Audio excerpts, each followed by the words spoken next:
Revolutionary greetings, comrades. It's the 25th of July 2022. We are getting closer to the end of my birthday month. Remember, I celebrated my birthday on the 3rd of July. So my birthday month is coming to a close. We want to reflect on the past week. What are the lessons? What we have learned? I am Ngabuto Nicholas Mapena. Please subscribe to this YouTube channel and circulate this video to your contacts. Well, I think it was on Saturday. We gave a breakdown in brief, a number of people that have been rejected. That is holders of ZEP, so that at least the people understand what is happening. And we also asked the people to say, in terms of our advice, if someone writes you a letter, it is important that you respond. Remember that the Department of Home Affairs wrote letters to everyone who's a holder of ZEP, and they were encouraging people to respond to those letters. And it is good that people are responding to those letters. We wait for the response individual again by the Department of Home Affairs. Well, we had a great weekend. Some of us football lovers, Banyana won the African Nations Cup in Morocco. What an exciting match that was. Congratulations are in order for the South African team. They beat Morocco 2-1. They are now the African champions, the Queens of Africa. I did not check when they are arriving. It will be good if some of us that are around in Johannesburg to welcome them at the airport as they bring that silverware. Congratulations. This indeed means a lot to women in South Africa, women in Southern Africa. It was exciting. And also, of course, that was a great tournament to have all those countries participating, women participating in football. We thank the Confederation of African Football for putting together what an excellent tournament. Our football in Africa is improving thanks to the leadership of Mr. Patrice Motsepe, the president of CAF, and his colleagues that he works with. It is good to see women playing football. What we then lack is to see every weekend women playing in club football. I'm not sure whether my team Kaizer Chiefs that does have women footballers. I will have to check. We are only interested in watching men. But after, I must admit that after watching that tournament, I watched the final. Some highlights, of course, other matches, but I didn't give myself time to watch the final.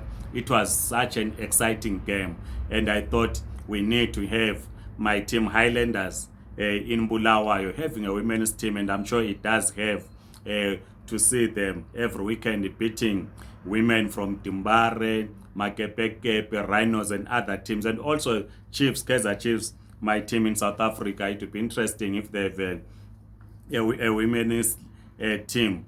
And we watched them in stadium beating the likes of Sundowns, Orlando Pirates, Swallows, Super Sport, and others. And of course, my international team, Liverpool. But it is good to see young ladies playing football. It's something that all of us, we must support. It was indeed a great weekend.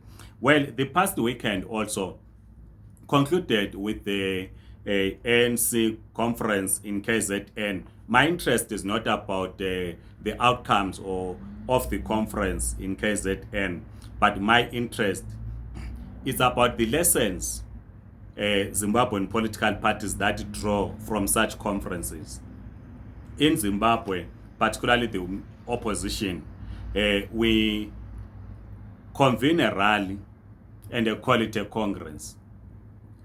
You have delegates, about 15,000 delegates. I remember at some point, a congress was held at the Papa Fields Stadium. Can you imagine? In a country where there are 16 million people, and then you invite everyone who wants to come to a rally, and you turn a rally as a congress. This is why our politics is still far behind. So it's important that we draw lessons from the conferences that are being conducted by the ANC in various provinces. Of course, the South African Communist Party did conduct a congress. Very few parties in Zimbabwe, maybe none except us communists, will have commissions in their conferences or congresses. And the commissions discuss serious issues.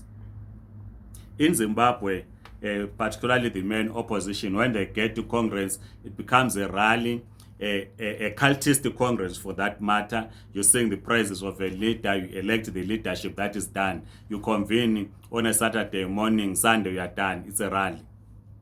Delegates do not engage. How do you engage when you're in a stadium?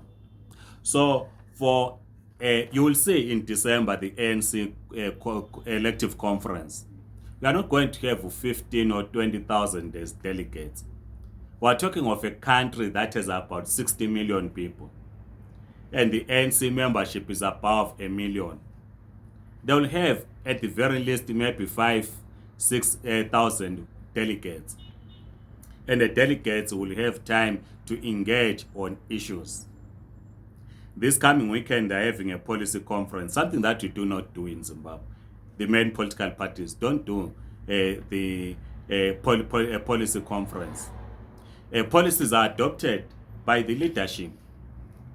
Few experts just gather in a room, in a boardroom, they draw up policies, which becomes the policies of the party that is contesting elections. They draw up a manifesto.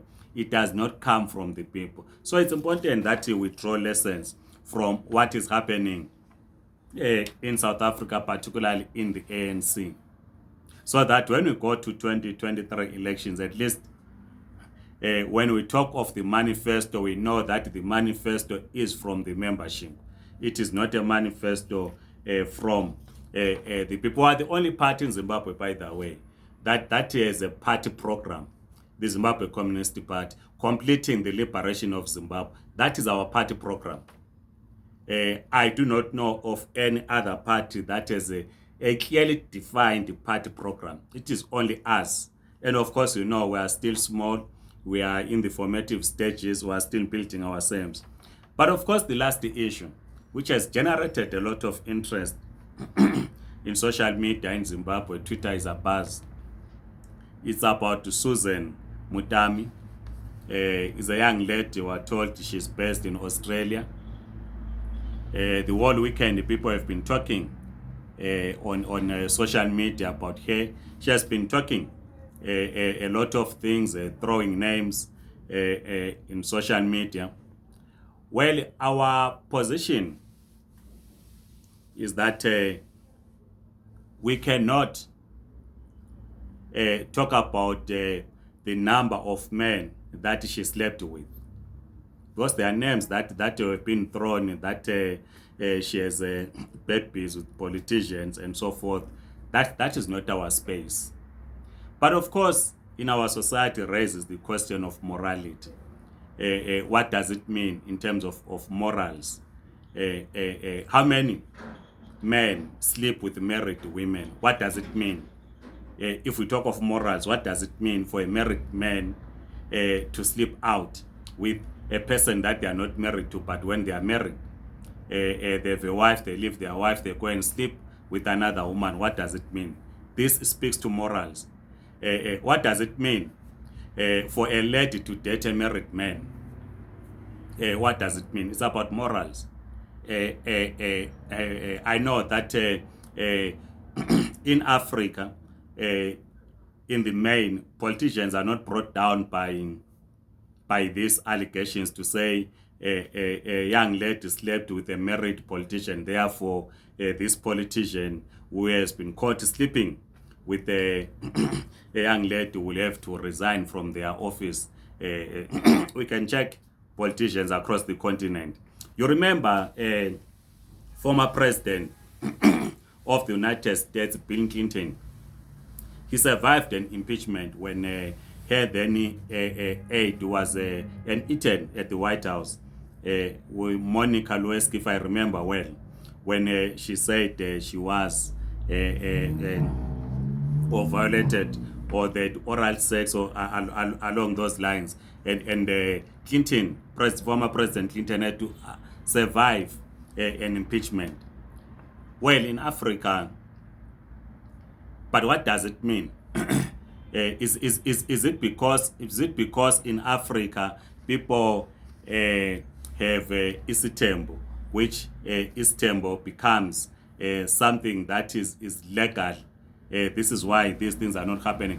But what we are calling for, because there are serious allegations that Susan Mutami has made, like I'm saying, that it's not in our space to judge her in terms of her character, given the names that she was dropping, the number of men that she was in relationship with. That's not our space, but we are saying it's a question of morality, which we must then engage as a society to say, what does it mean if I'm married, I leave my wife at home, I go and book a hotel, I sleep with another lady? What does it mean from a moral point of view? What does it mean if you're a lady, you date a married man, you go and book a lodge with a married man or a hotel, and you sleep with that man? From a moral point of view, what does it mean?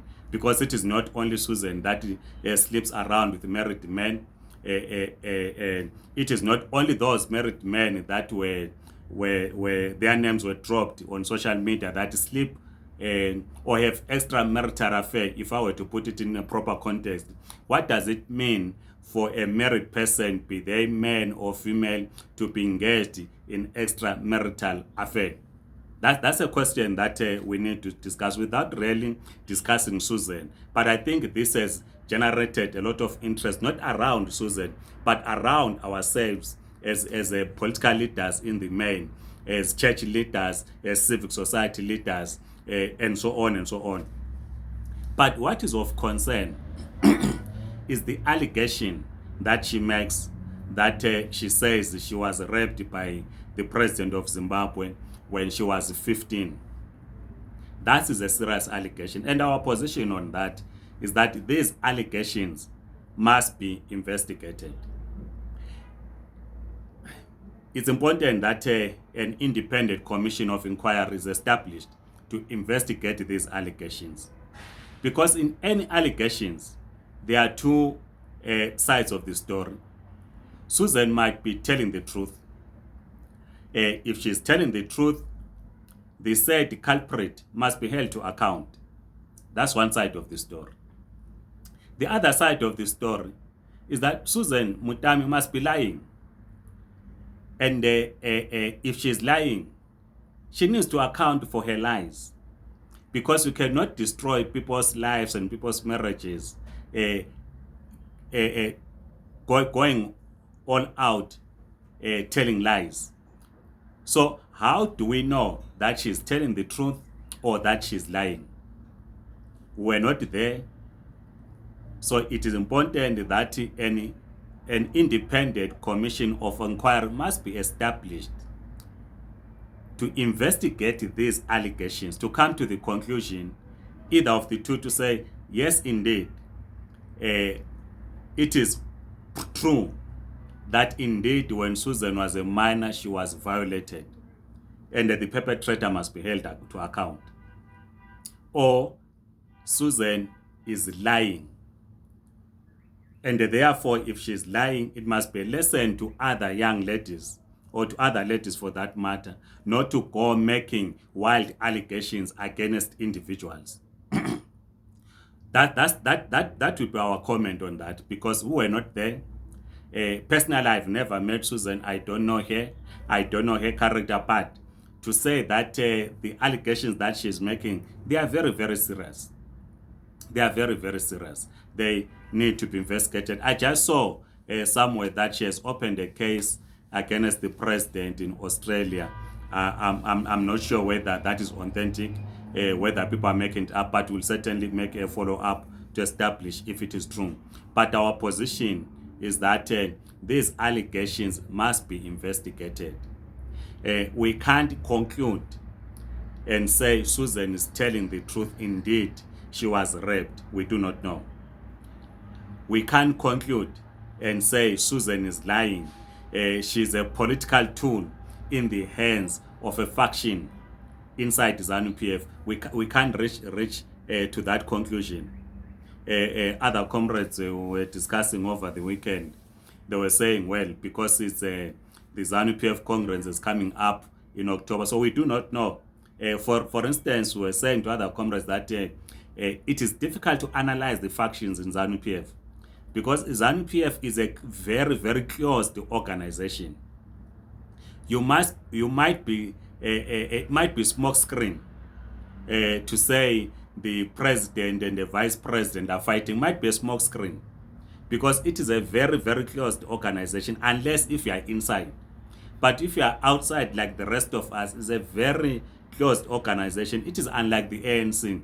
You can talk about as they were talking, the media is talking about the Ankole and the Taliban faction in the ANC. It is in the open, but not with the ZANU-PF because it is a closed, it's closed political formation. It keeps its secrets. There is a line of command that members of ZANU-PF follow. So it might be a small screen that indeed the president and vice president are not seeing eye to eye. It might be true. We do not know. So this is why I was saying these serious allegations by Susan Mutami that she was raped when she was a minor at the age of 14, 15. They ought to be investigated. And on the number of people that she slept with, whether they are ministers, they are members of parliament, that was her choice. If she continues to do that, that is her choice. We cannot get into that space other than to say it raises the question of morality. She's not the only one who's doing that, and we are not saying it is correct because she's not the only one who's doing it. So this is why I was saying it's a question of morality. These are the issues that society needs to discuss. What does it mean for church leaders, for political leaders, for civil society leaders to be involved in extramarital affairs? Otherwise, comrades, thank you so much. Like we were saying, we're looking at the what has been making headlines in the past week. I am Ngabuto Nicholas Mapena. Please subscribe to this YouTube channel. Circulate to your contacts. Write your comments in the comment section. Otherwise, have a great week. Thank you. Goodbye. Amandla.